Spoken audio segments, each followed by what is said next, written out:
हमें कहा गया है कि एक्सप्रेशन को इवैल्यूएट करें ए स्क्वायर जमा 10 बी तफीक 8 जब ए बराबर हो 7 के और बी बराबर हो -4 के।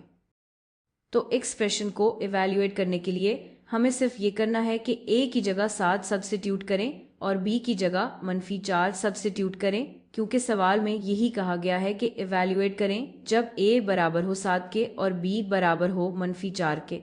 तो आइए ये करते हैं।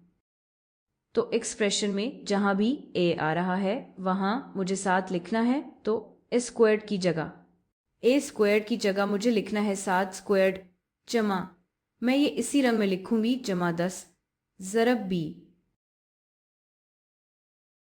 लेकिन अब b की जगह हम सब्स्टिट्यूट करेंगे क्योंकि b बराबर है -4 के।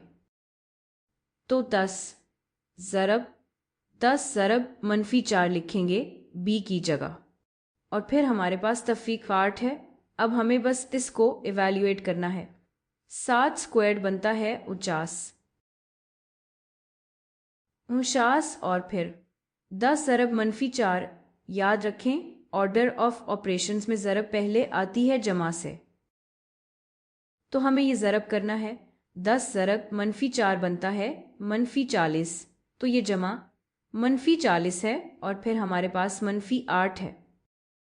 -8 यहाँ वापस आ गया और इस तरह हमें मिलता है 49 जमा -40, जो असल में 49 तफीक 40 के बराबर है, बनता है 9। और फिर हम इसमें से 8 तफीक करेंगे तो हमें मिलता है 1। 49 तफीक 40 बनता है 9, 9 तफीक 8 बनता है 1 और हमारा काम मुकम्मल हो गया। हमने एक्सप्रेशन को इवैल्यूएट कर लिया जब a बराबर था 7 के और b बराबर था -4 के।